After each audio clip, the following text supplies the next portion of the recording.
Welcome to Breadboarding. In the previous two Breadboard PC series, we've been building up two PCs using the Intel 8088 microprocessor. So you can see this is a chip from about 1983 in this particular case. It's a 40-pin chip, but this had internally 16-bit registers and 16-bit addressing up to 1 megabyte, but only talked to the outside world using 8 bits.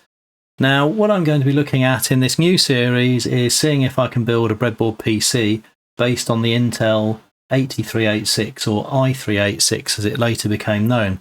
Now, this is going to be a little bit more of a challenge because this chip, rather than just having 40 pins like this one, this has 132 pins. And if we just have a look at the underside, you'll see that really that chip is not going to be able to plug into a breadboard like this, so we're going to need to build some sort of adapter for it. You can buy these types of sockets, so this is a 132 pin PCB socket here, but this is not going to be that easy to actually build a breadboard adapter. So what I've been looking at doing, and I will be covering this later in the videos, probably use this type of strip board with these types of sockets. And then we'll use some sort of wire wrap to wire up the sockets to some sort of connectors to plug into the breadboard. So this is video number 1 in the Breadboard PC 8386 or the i386, it's probably better known. And in this video, what I'm going to be doing is comparing the IBM PC XT, the PC AT, which was the 286 version, and the COMPAQ DeskPro 386. Now, the first 386 PC was not actually built by IBM, it was actually built by COMPAQ. So we'll be covering a little bit of background about COMPAQ in a few minutes' time. So the Breadboarding Labs channel, I started around August 2022 and I'm trying to build reliable digital electronics projects using good quality breadboards. In particular, I use the Busboard Prototype Systems ones. The Breadboard PC project version 1 went from December 2022 to January 2025. And then I rebuilt this and made it a little bit more stable between January 2025 and December 2025. Now, electronics experts advise against using breadboards, in particular for building more complicated computers, but I'm an electronics hobbyist, and having watched Ben Eater's videos on YouTube, I was inspired to try and build projects using breadboards like he does. And what I've found is that using breadboards allows the design to evolve and step by step as your understanding grows. Printed circuit boards, I've had a number of people ask me why I don't use PCBs. The last PCB I built was probably about 40 odd years ago, and it's not really my area of expertise. And breadboards allow projects to be reused and recycled. So this is the Breadboard PC 8088 version 1 in its finished state, and these are all the various sections, which I'll go into the details of that on the version 2 one. But this is actually a picture of when I disassembled the project. So you can see here we've got the Intel 8088 CPU, at least another 80 other chips, 24 breadboards, and the 18 power strips that we're using for our bus rails, a lot of wires, and these DuPont rainbow cables. So these are sort of ribbon connectors with the sort of DuPont connectors on the end. We also built a monochrome display adapter video controller, which I've kept in one piece so we can use it potentially on this project in early stages. And you'll see the things like the keypad, LED display, and various other components that I've built specifically for making things easier to use on breadboards. So this is the Breadboard PC version 2, which completed in December last year. I'll just take you through the various parts of the system. So we've got the 8088 CPU, clock, and the buffers, which are needed to talk to the rest of the system. We needed to work out a decent mechanism of power distribution, because with this number of breadboards, if we don't sort the power out, then we run into problems. And you'll see there's little voltmeters around the place where we can check to see what the voltage is on the various extremes of the boards. So rather than using the breadboard power strips, I was using variable bus rails. This allowed more tightly packed sockets, and the connections into this were a lot more reliable. Then we've got our RAM, so we had up to 1 megabyte of RAM. Not all of it was usable, but the majority was. And then we also had our ROM, for which we put the BIOS in there, and also the NanoComp monitor program. And the NanoComp monitor allowed us to run this 7-segment LED display and the keypad, and allowed us to do a bit of debugging and things before we got to the stage of loading up MS-DOS. Then we went on to add the programmable interrupt controllers, the timer, the power on self-test port that allows us to get status codes as the BIOS is starting up, the real-time clock and the CMOS backup memory, and also the speaker so we could get sort of beeps and tones out of the system. Then we added a serial port for which we used a USB to serial connector to connect to the PC, added a PS2 keyboard and mouse, and then we built a CGA video controller which is CGA compatible from a software point of view, but produces VGA compatible output, so we can plug it into more modern video capture equipment. Then we added the floppy disk controller, an IDE hard disk controller, and in fact the IDE hard disk was actually a SATA disk with an IDE to SATA converter on it, and we used a 1.4 megabyte 3.5 inch floppy disk drive. So the IBM PC first came out in October 1981, and then about 2 years later, the PC XT was released in March 1983. Now, it largely based a lot of the Breadboard PCs on sort of a hybrid PC XT architecture. Both use the Intel 8088, which is the 8-bit bus version of the 8086 processor. So software-wise, they're completely compatible, but the 8088 talks to the outside world over 8 bits, whereas the 8086 talks to the outside world using 16-bit data bus, and both had a 1 megabyte address space, so that will be address lines A0 up to A19 when we come to look at that a little bit later. Now the PC and the PC XT are very similar, except for the original PC came with a cassette interface and would have been 16 or 64K of RAM, and a couple of years later then the XT came with a hard drive option and started with 128K of RAM. The PC only had 5 expansion slots, whereas the XT had 8, and the original PC came with PC-DOS 1, the XT came with PC-DOS 2, which was extended to know how to handle hard drives. Now, shown these photos previously, this has come from Twitter. I'll include the links in the description below. This is the original IBM PC prototype wire wrap board, and you can see when we look on the back side of it that the wire wrap, this was really quite complicated. So when we're looking at our Breadboard PC, if we compare it back to the original prototype, then I think the layout of the breadboards is perhaps a little bit clearer and easier to understand. Now, the original 8088 Breadboard PC kind of had a hybrid design, so it was based on the 1981 PC and PC XT, and out of those we took the 8088 CPU, the clock and bus control circuitry was used from there, the monochrome display adapter video controller, the color graphics adapter video controller were both built from that era. This had an 8-bit ISA bus, so this is the expansion bus.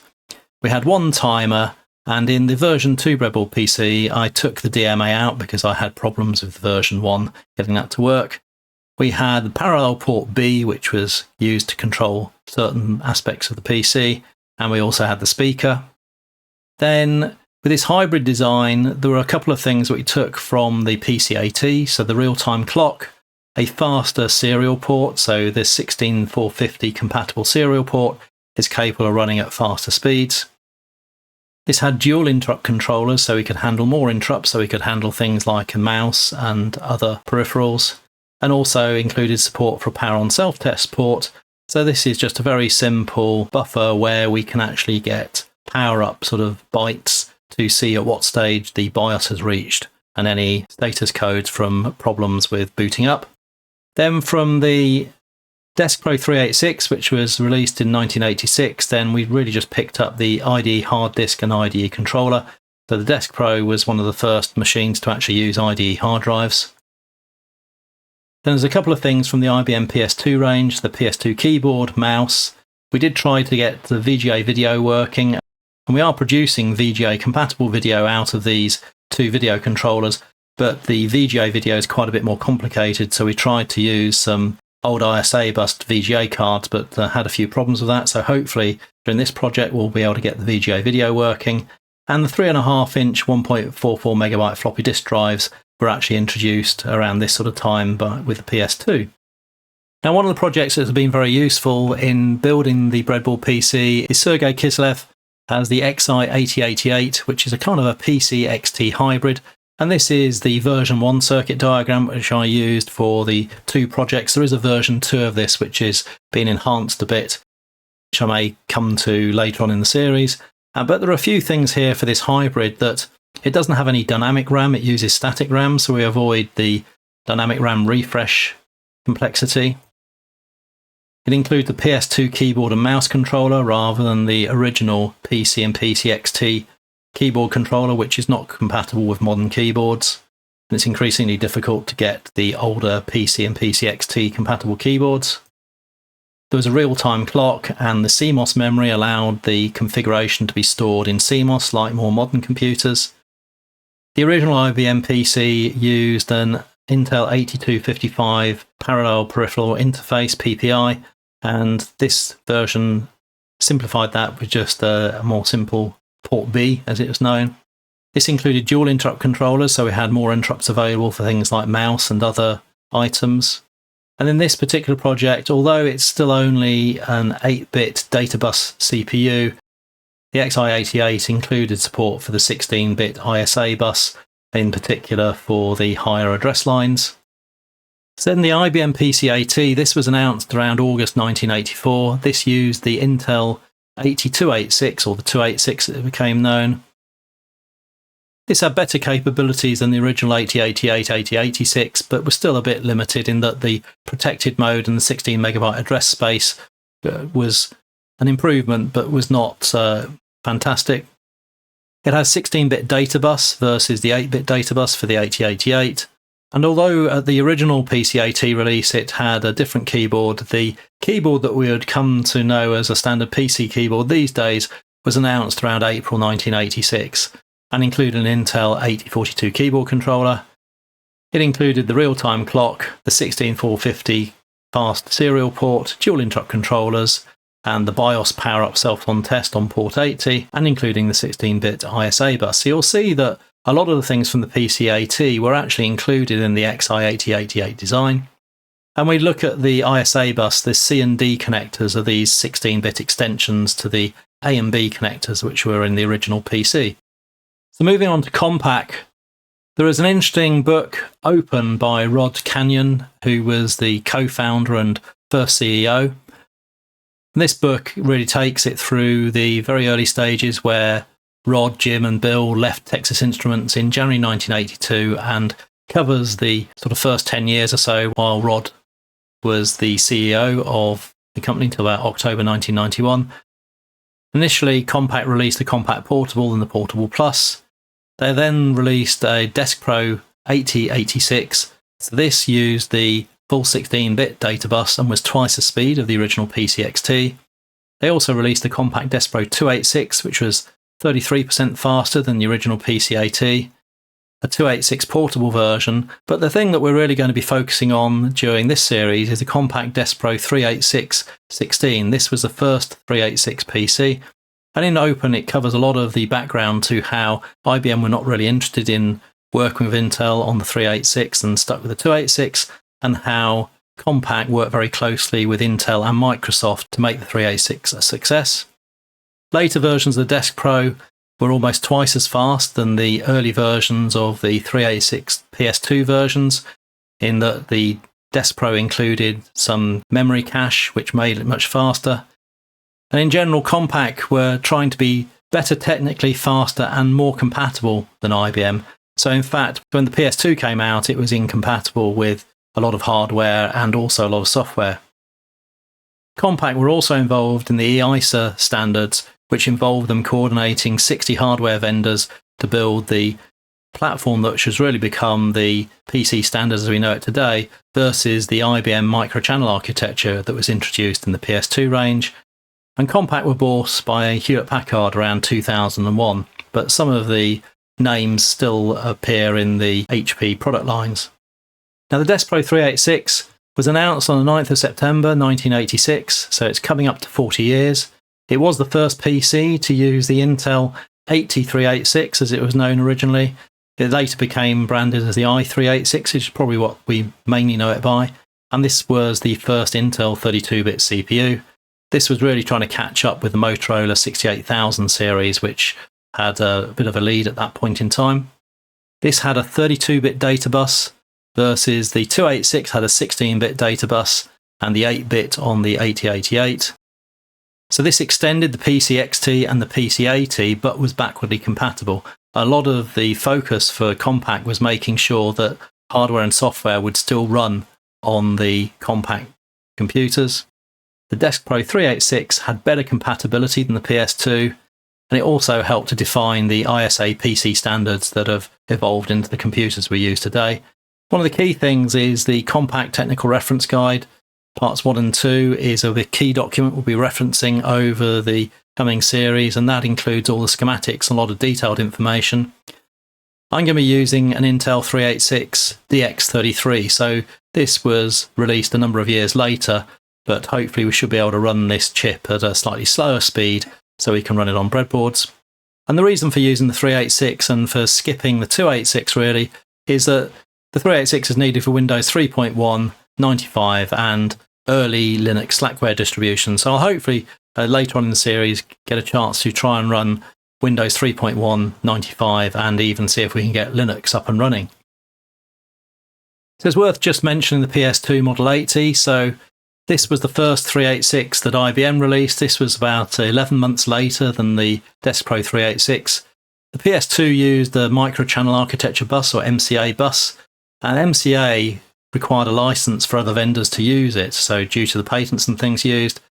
But the DeskPro 386 basically had better compatibility than the PS2, and in fact, eventually IBM stopped making the PS2s in 1994, so they only lasted for about 7 years. It was really a failure for IBM to gain back control of the PC market. So I'm going to be reviewing the schematic diagrams, some of them that I've already covered in the PC XT, and these will be in yellow. The ones from the PC AT are going to be with orange highlights in the titles, and the blue ones are from the DeskPro 386. So I'm going to be focusing on the changes and the differences between the XT, AT and the DeskPro 386. I'm going to be using the PC XT technical guide, so this comes from PCJS, and also the AT technical guide, also from PCJS, and the COMPAQ DeskPro technical guide for the original September 1986 release. One thing to note here is some of the later releases for you using the faster processors actually started to use a lot of more complex, very large scale integration chips, which meant it's a lot more difficult to reproduce these on breadboards. But the initial COMPAQ DeskPro from 1986 mainly uses a lot of discrete logic and some simple programmable logic devices. So before we dig into the comparison of the XT80 and DeskPro 386, we'll just take a quick look at these documents in PDF form. So the original IBM PC XT documentation was very good. We just have a quick look at where the schematics are. So we can see towards the end that all the schematics are actually in Appendix D. We can see that there's virtually everything here, including the monochrome display adapter and the color graphics adapter, CGA. So we can basically reconstruct a lot of the PC design from these documents, and that's what all of the clone manufacturers basically did. We can also see there's a memory expansion board down here, so if we're comparing the number of pages of schematics, we probably need to take into account the memory expansion board as well. Then the PC AT, slightly different in that the schematics are buried actually within each section. You can see that we've actually got two types of logic diagrams, the type 1 and type 2, just slightly different designs of PCAT. And again, we can see that we've got up to about 22 pages there for type 1, and I think there's about 21 pages for type 2, and that does include 512k of RAM. Then the COMPAQ DeskPro, there's two reference guides, so it's split across two documents. And again, we can see here that the schematics for the system board and for the memory board are actually included in the main document. Now these DeskPro 386 diagrams are probably clearer in this particular document, but there is another document that I came across which is much more interesting because it's an internal COMPAQ DeskPro 386 design document. It's from a slightly later version of this version here. This was the very early first version of the 16 megahertz version, and the other document I've got here comes from archive.org. It was originally published, in fact, on Hacker News. So this was the publishing of this in Hacking News in 2023, but nobody commented on it. So thanks very much for Illis, whoever published this, and they actually published it up on archive.org. So I'll include the links in the description below.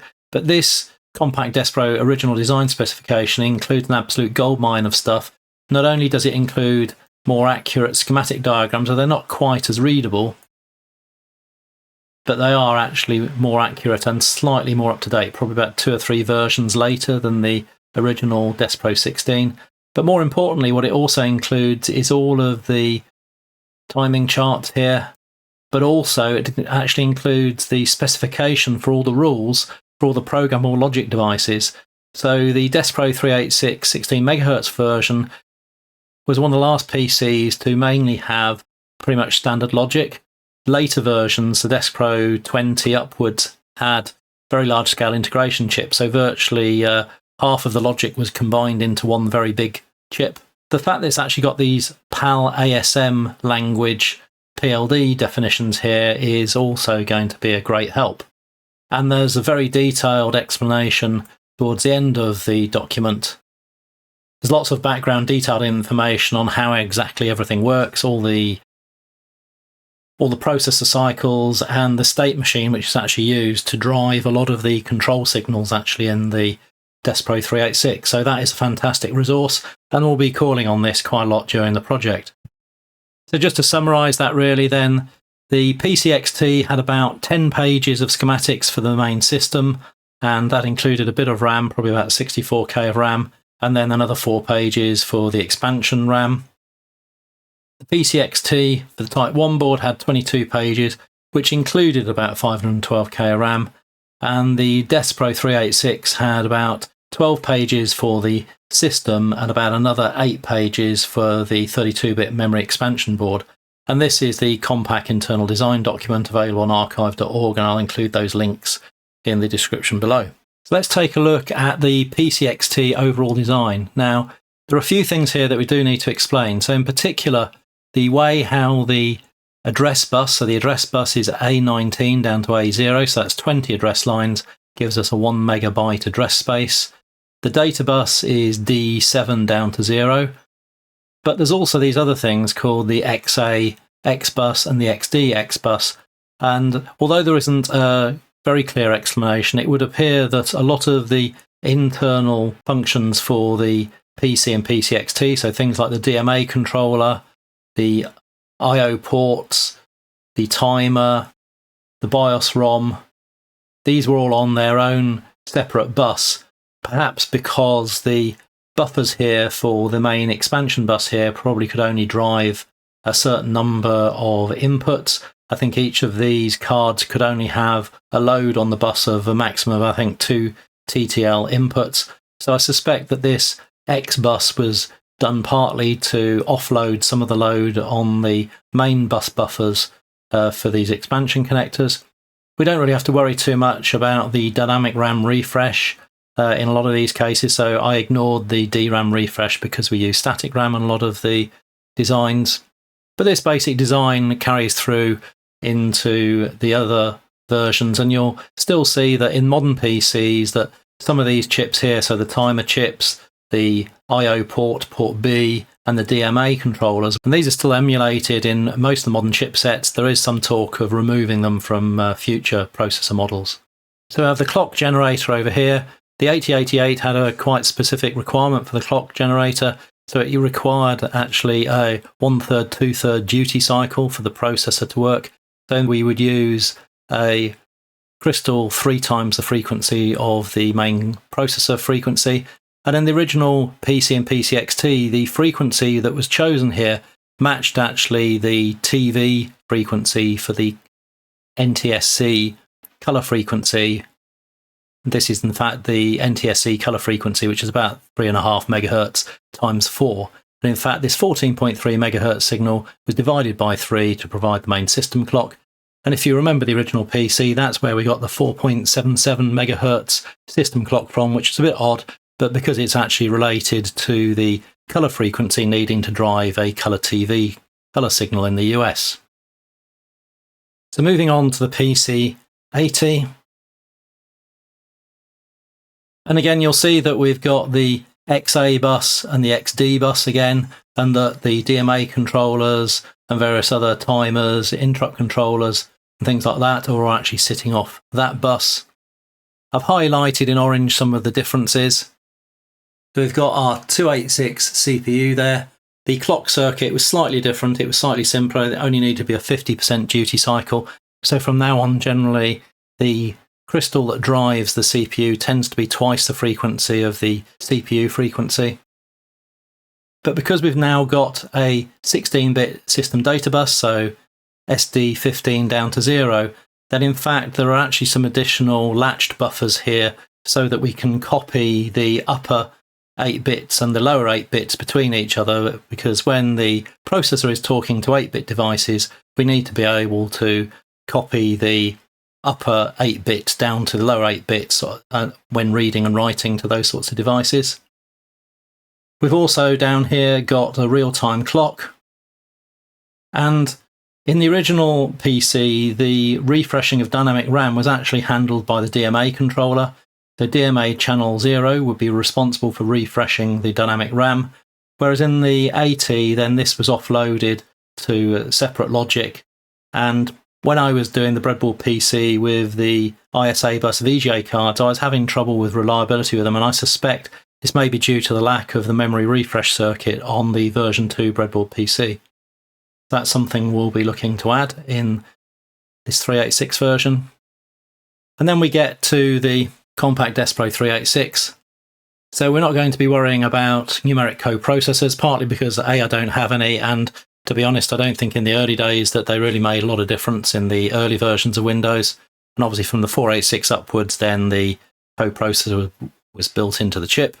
The main difference really here is that with the DeskPro 386, the memory was a full 32-bit, and so there's actually a dedicated memory connector to go off to a special memory expansion board, which we'll be covering during this review. And it also included the IDE hard disk and controller. So there was one of the big differences between the DeskPro 386 and earlier computers. But you'll see we still have the XA address bus and the XD data bus.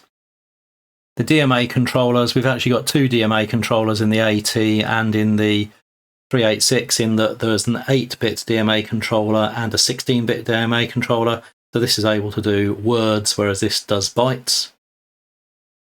Again, we've got our CMOS clock, 2 interrupt controllers, so that gives us up to 15 interrupts. And what the DeskPro also added was a second timer. So the second timer could be used for a fail-safe timer, which was designed to really reset the computer should it hang. However, I'm not aware of any operating systems or anything using that, so probably won't be bothering with that too much. But the timer was also used to control the speed of the computer, so it could actually emulate slower computers by using the timer 2 to add wait state to the operation of the DeskPro 386. And through some of the COMPAQ specific mode commands, you could actually slow the computer down for any games, for example, that would run too fast if it ran at the full 386 speed. Now, the first DeskPro 386 was actually operating at 16 MHz. However, the external clock was 32 MHz divided by 2. Now, for the Breadboard 386 PC, I'm probably going to try and use a 16 MHz clock and divide that down to 8 MHz, because I know that the previous version was working at 8 MHz fairly reliably. I suspect if you try and use 32 and 16, that might be a step too far. We might try and increase the processor speed a little bit later on once we've got it working reliably. So before we look at the PCXT, we'll just have a look at these 2 diagrams. These are from -0degrees.net, and I'll include the links here in the description below. This just shows how the original PCXT data bus was organised. So we've got the CPU data bus there buffered, and the reason why I have to buffer it is because the AD0 to AD7 are actually multiplexed data and address bus. And you'll see here that the X bus, as it was known, has got the ROM, timer, parallel peripheral interface adapter, DMA controller, direct memory access, and programmable interrupt controller, and also expansion slot 8. So the normal expansion slots are ISA bus, connected to this side of the bus, but this one slot here was a little unusual. We don't really need to worry about it because it disappeared from the PC80 onwards. And depending on which mode the computer is working in, then these buffers or switches would be either enabled one way or the other or disabled altogether.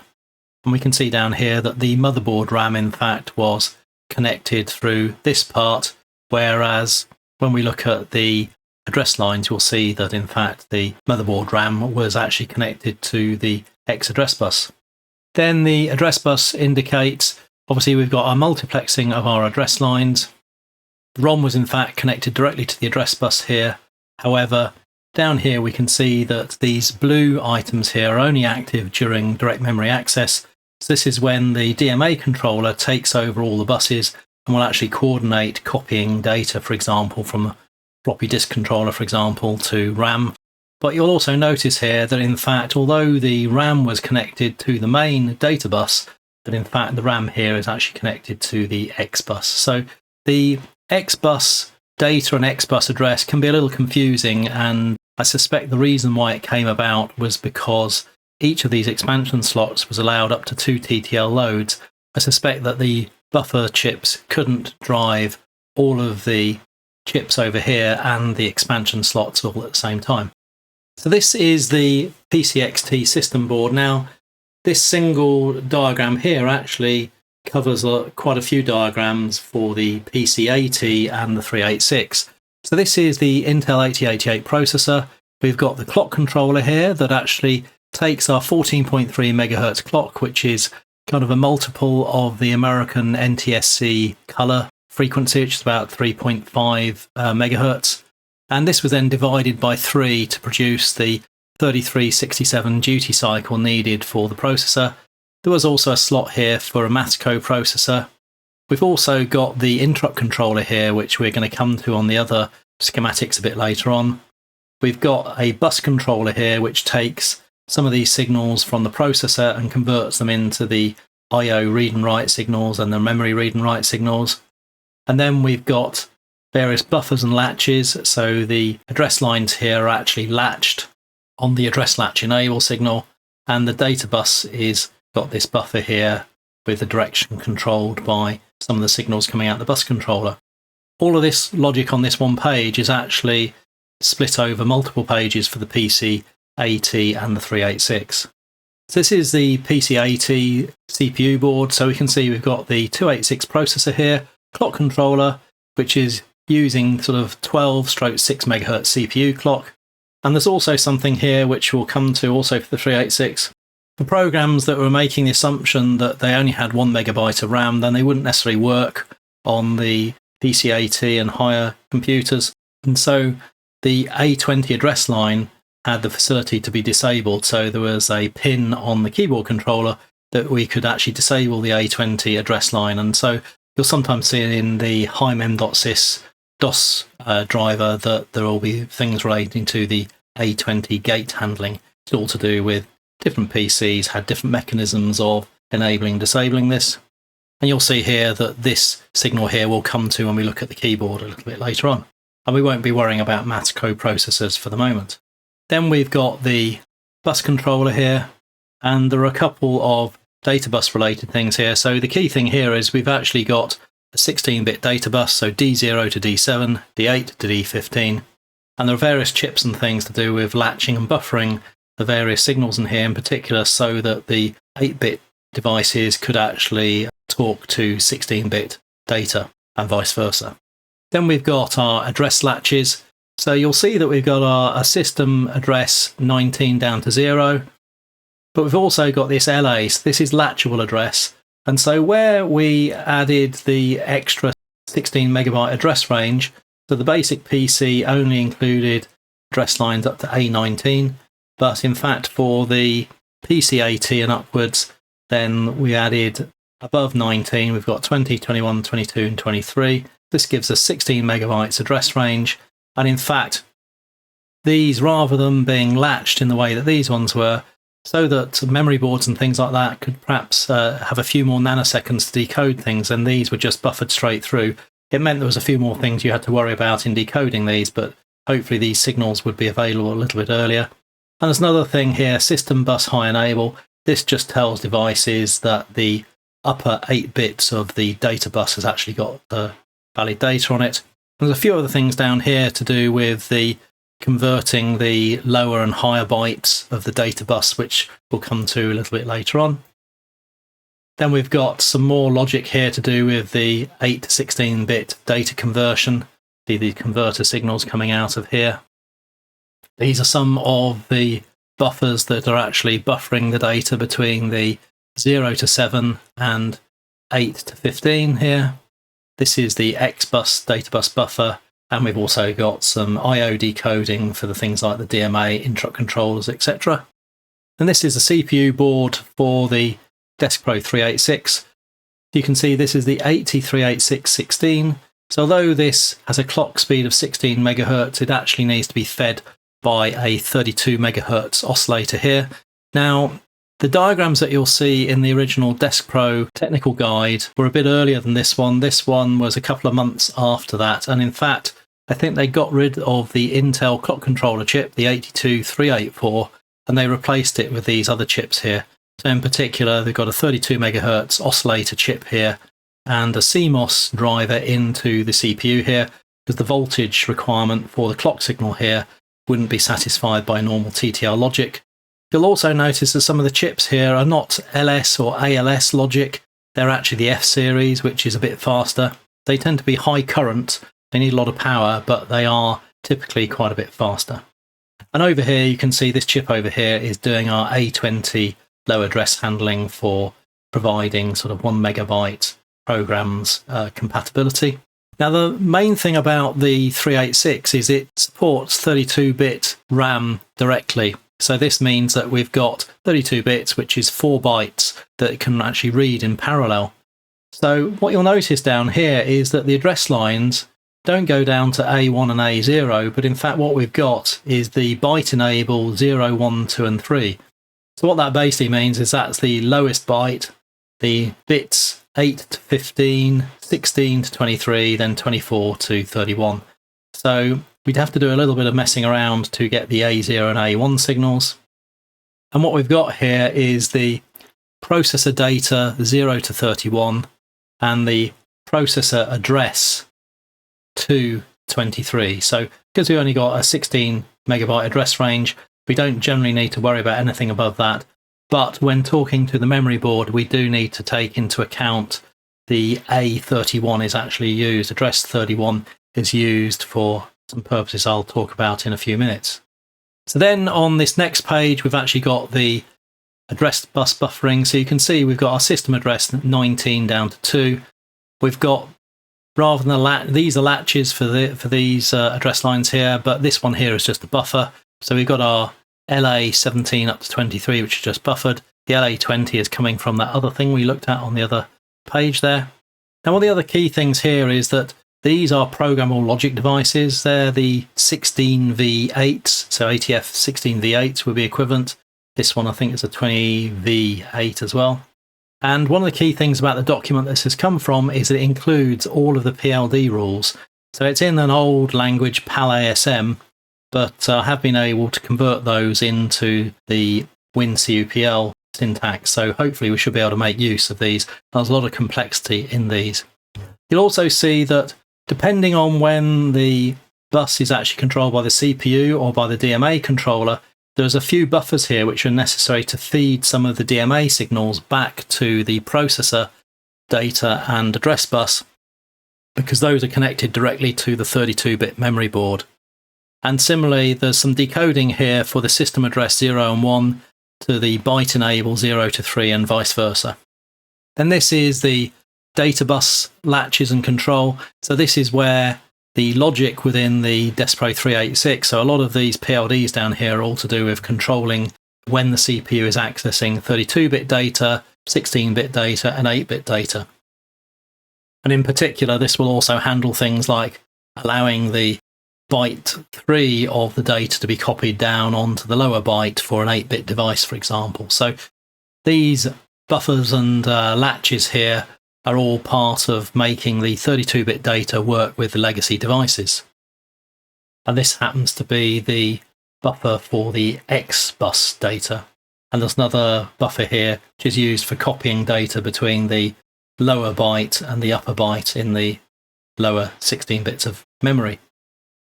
So rather than having a bus controller, the COMPAQ DeskPro 386 has a much more complicated set of logic. So there's a bus controller state machine and a shift register here, which is used for these various T00 up to T31, T41 signals, which are all used to configure the bus timing for the different combinations of memory accesses, whether it be 8-bit I/O and 8-bit memory, 16-bit, or even 32-bit memory.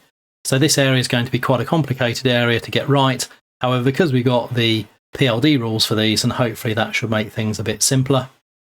And over here, we've actually got the dynamic RAM address refresh counter. In the PC and PC XT, the DMA controller channel 0 was used for doing DRAM refresh, whereas from the PC AT and the 386 onwards, then there was separate logic to actually handle that, which we'll be looking at implementing. So this is then back to the XT control logic. So you'll see there's quite a bit of complexity, lots of flip-flops and gates and things. We won't go through it at the moment. Then similarly on the AT, then it had a similar number of gates and things, although you can see here that it started to introduce programmable logic devices. So this is the 16 V8 PLD that was introduced here. And you can see here that we've got the base frequency as 12 megahertz, but the main CPU frequency is actually 6 megahertz. Then for the XT, then we've got our I/O address decoding. So over here, we've got the I/O address decoding for a DMA controller, interrupt controller, timer, etc. And for the ROM chip selects down here. And then there's also some additional decoding here for the dynamic RAM refresh. The dynamic RAM uses a column address strobe and a row address strobe. And rather than having, say, 16 address lines, then it will just have 8 address lines. The columns and the rows will be strobed independently so that the chips didn't need to be quite so big to have all of the different address lines on there. So this is the original XT DMA controller. So direct memory access would allow, for example, the floppy disk controller to be able to write to memory directly rather than needing the CPU. It used a fairly old version of the Intel DMA controller. This was available a number of years before the Intel 8088 and 86 came out. And it's only able to address 16-bit 64K of memory at a time. And to work around the fact that we had 1 megabyte address space, there was this register here used to provide the top 4 address bits. And they also had to latch various address lines and things because the chip itself would only drive the bottom 8 address lines. We needed a latch to do the upper address lines. So DMA was quite messy. Then on the AT, then we've actually got 2 DMA controllers. This one was the same as what we had on the PC XT, but this one was to handle 16-bit data. So this would handle word data. And the address lines here, this one starts at 8 to 15, whereas this one goes from 9 to 16 because we're dealing with twice the amount of data there. And you'll see that in addition to the DMA acknowledged 0 to 3 here, we've also got 4 to 7. So we increased the number of DMA lines. Then rather than the 4-bit register that we used on the original PC XT, this memory controller chip here allowed a lot more flexibility and actually allowed up to 8 address lines here are used. I think the chip actually supported up to 12 address lines, but this chip just allowed us to control the upper address lines a bit more easily. So then this is the DeskPro 386 DMA controller. So we've got our 8-bit DMA controller here, 16-bit one here, the latches for the higher address bits, and then we've also got our memory mapper here. So the 74LS612 is the memory mapper that actually provides the addresses for the A17 up to 23. Then we got some more buffers from the XT. So these are the various buffers providing the X bus for the data and for the address bus. And we've also got our system ROM here. So this is the ROM used for the BIOS and for BASIC, for example. Then on the AT, we've got similar buffering for the X bus address bus. And there's also a chip here. I'm not sure what this one was. I think it's very similar to a DRAM buffer chip on some of the 386 slides. Now, in fact, on the AT, the system ROM was actually divided into odd and even bytes. And so if we had, say, two 32K ROMs, this would provide a 64K ROM address space, but the odd and even bytes are actually interleaved between the two chips. So if we're actually going to be burning BIOS, for example, into these ROMs, we need to be aware of that. And again, on the 386, then this also had two ROMs, so 16-bit ROMs. And in fact, what the DeskPro 386 would do is actually copy the ROM contents into the high area of system RAM. So it would actually effectively shadow the BIOS, although it wasn't calling shadow a BIOS at this point in time. But by copying the relatively slow ROM data into RAM, then it was actually able to run a lot faster. Then we've got the XT multiplexers for the memory access and the parity. So we generally don't need to worry about parity too much on the Breadboard PC. We're going to ignore all the parity stuff. But you can see here, these are the multiplexers that are actually providing the address lines for the RAS and the CAS inputs here. So you see for a 64K RAM, we've only got A0 to A7, and that's because we strobe the rows and the columns separately. So I'm not going to worry too much about the dynamic RAM parts of the schematics. We'll tend to skip through those. So this is just more of the RAM from the original XT board. And then on the AT board, you will see here that it started to introduce some of these programmable logic devices. Not nearly as many as there are in the DeskPro 386, but there are some here. And then again, we've got our buffering of our 16-bit data bus to our memory data here, our DRAM, RAS and CAS logic. The memory multiplexers, again, you'll see these are F-series multiplexers for talking to the DRAM address lines. And again, more buffering and things. So quite a lot of the sheets in the AT schematics are related to the memory boards. And again, the parity checking on the AT. And I think as well, this is also where it generates the 14.3 megahertz clock needed for the ISA bus. More DRAM refresh and bus control logic. So again, by not having to worry too much about the DRAM refresh, certainly for the actual memory itself, then that will simplify things quite a bit. Then we've got the memory connector on the system board for the DeskPro 386. The ISA bus slots are 16-bit slots, and those are standard sort of PC expansion cards from the early era. However, this was a dedicated custom 80-pin slot to plug in 32-bit memory because the standard expansion slots wouldn't actually handle 32-bit wide memory. And there are a couple of key pins on here. When we look at the memory board side of this, and I'll explain a little bit more about some of these pins, but basically we're taking the processor data lines 0 to 31, the processor address 2 to 23, but we also have another address line for the A31 as well, is also going over for a reason we'll come to in a minute. So this is on the memory card side of things. And in fact, there's a couple of enables here. So the 2 megabyte and the 8 megabytes, depending on if they're wired to ground or to 5 volts, then this allows the computer to be able to determine how much memory is installed. And then this is the main sheet of where we've got the data bus buffering. Now these chips are quite interesting. Again, you'll notice they're the F series, which is the fast Schottky series, which are quite high current. They require a lot of power, but they are very fast. But these particular chips are bidirectional buffers, but they also have parity checking included with them as well. So in addition to actually transferring the data from the CPU to the memory and from the memory to the CPU, these will also do the parity checking at the same time. And then this logic here is to do with propagation of parity errors. We've got a bit more logic here for decoding our A20 handling and a few other things to do with non-CPU refreshing of the RAM. Then these are the address latches. And again, we don't really need to worry so much about the DRAM, RAS and CAS side of things because that's not really going to be an issue for us. Again, you can see here that we've got some programmable logic devices. And one of the key things this board produces, there was an M32 active low line that is enabled when the 32-bit RAM board is handling the data.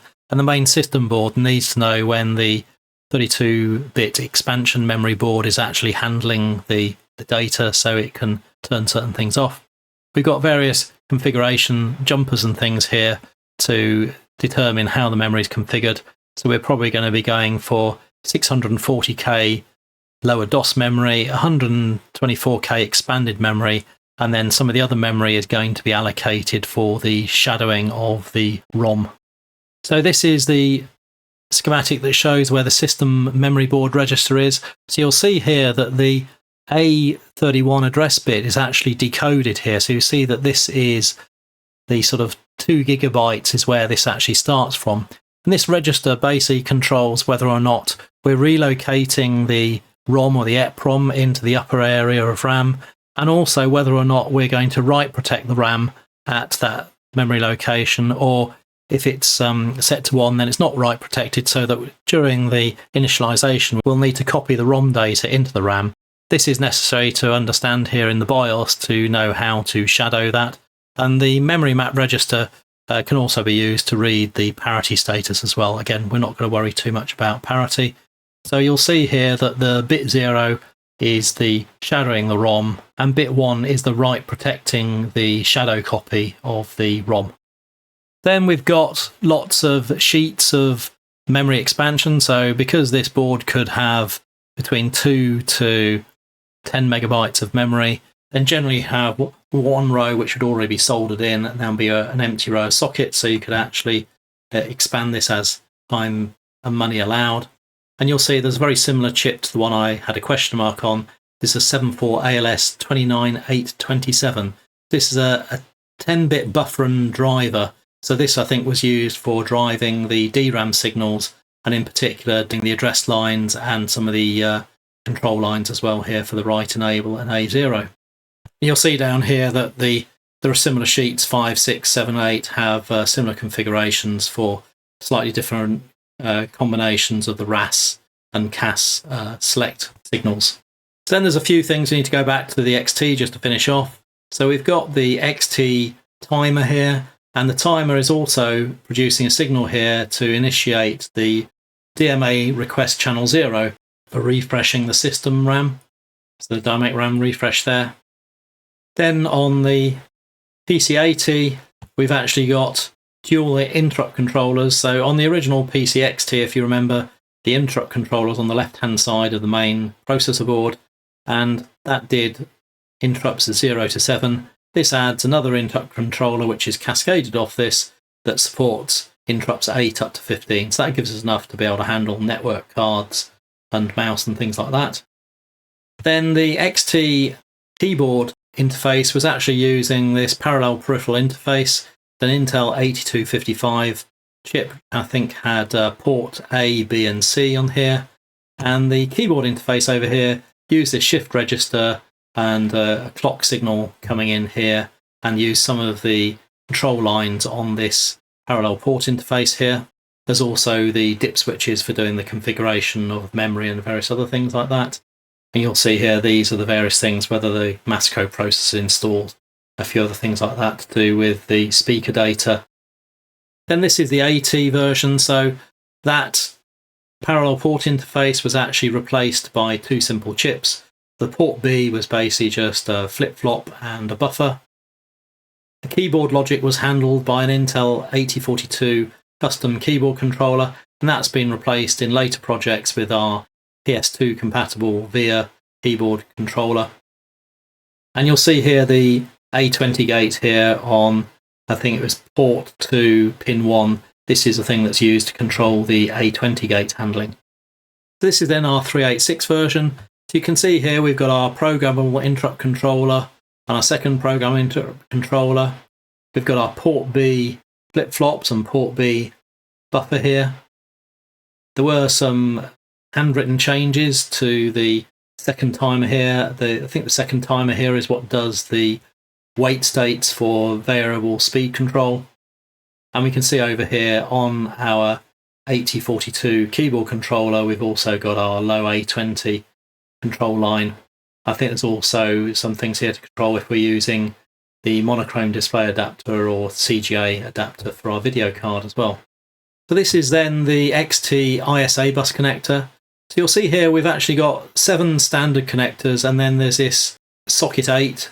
This was plugged into the XA data bus address bus, And in fact, there was a special pin there needed to be used for a card plugged into the J8 connector. We're not going to worry about it because it disappeared on the PC80 onwards. Then this is the PC80. So the standard 62-pin connector had A1 to A31, B1 to B31. Then it added this additional C and D, so I think this 1 to 18 on each side. And this is what added the support for the additional 8 data lines, so data 8, data 15, our additional latchable address line, so 20 up to 23. And we also added some additional DMA lines, so DAC0 that was originally used for RAM refresh is now available for use. And we've also got the 5, 6 and 7 now available as well. You'll see we've also now got our higher interrupts as well. And there's 2 other signals here that are worthwhile just having a quick look at we need to worry about, in that the memory select 16 and IO select 16, if a device was being accessed that could use the full 16 bits of data bus, then it would need to pull this line low. So in looking at the 386, then the handling of mapping the lower byte to the upper byte and things like that will be determined whether or not these 2 signals were low. So then this is the DeskPro 386. So basically we've got the 62 pin and the 36 pin connectors there for the AB and the CD. Just need to worry about what pull-up resistors and things to use to minimize interference. Then we've got the real-time clock and the CMOS backup RAM, and this is the charging circuit for the backup battery. Then the DeskPro 386 used the same chip and a similar sort of backup battery charging circuit. Got a few other things to do with the Matco processor and the decoding of some of the I/O signals here. There's also the 14.3 MHz oscillator signal. Then there's some logic here that the 286 had some specific requirements to do with how to switch from real mode to protected mode. Protected mode was the enhanced mode in the 286, but it was a bit messy to switch between the 2. This is the 386 reset DMA and refresh logic. I haven't really gone through this yet. It's going to be quite complicated, but you can see there's a lot going on there. Then we've got the Matco processors. So the main difference between the schematics that I'm dealing with here, which were the internal COMPAQ Design documents that I referenced on the earlier slides, and the ones which are on the technical reference guide, is the original technical reference guide one only supported the Intel 287 Matco processor. This revision actually was a couple of months later and supported the 387 Matco processor. So that's a very quick run through those slides. I'll be going through those in more detail as we do each part of the design. I'm just going to go through what the high-level design of our 386 PC will be. Taking the bits from the original 1981 PC and PCXT, we're dropping the Intel 8088. So where I've got red, we're no longer doing this. Green is something new for this project. And where there's things in black and white here, then these are things we've already been using and already got. So we're going to be adding DMA back into the project. I took it out in the version 2 Breadboard PC because I was struggling to get it to work with the floppy disk controller. Then from the PC80, we've already got the real-time clock, fast serial port, dual interrupt controllers and power and self-test port, but we will add the 16-bit ISA bus and the 16-bit DMA controller. The main changes are coming obviously from the DeskPro 386. So they're going to be using our 80-386 or the i386 that later became known. We're going to be using full 32-bit RAM. So to start with, I'm going to be using the 512K RAM chips I've used. So we'll have 4 of those, which will give us 2 megabytes of RAM to start with. Same hard disk and IDE controller. We'll be making use of the timer 2 and the variable speed control. So this will allow the 386 to behave more like a PCXT for any timer critical games, for example. We're going to be including the dynamic RAM refresh DMA free. So this is the additional logic to refresh the dynamic RAM without needing a DMA channel. And we're going to crank the clock down a bit. So rather than using 32 and 16, we're going to try running at 16 and 8. I know the Breadboard PC version 2 ran at 8 megahertz without too many problems. So then finally, some of the additional things from the original PS2, the keyboard and mouse, the ISA bus video controller will hopefully be able to get working, and also the 3.5-inch 1.44 megabyte floppy drive and controller. So I know there's been a lot to cover there, but I was just trying to really map out where I was thinking to go for this project. So in the next couple of weeks, I'm going to start building out the breadboard adapter for the Intel 386 CPU. So that's the 132-pin PGA socket to plug into a breadboard to be used on the 386 breadboard PC. So if you don't want to miss out on future videos and the series, then please hit subscribe. There will be links and playlists to all the previous projects in the description below. So if you want to catch up on some of the earlier series, then feel free to do that. If you found the content interesting, please hit like. It just helps to make the videos available to more people. Thanks for watching.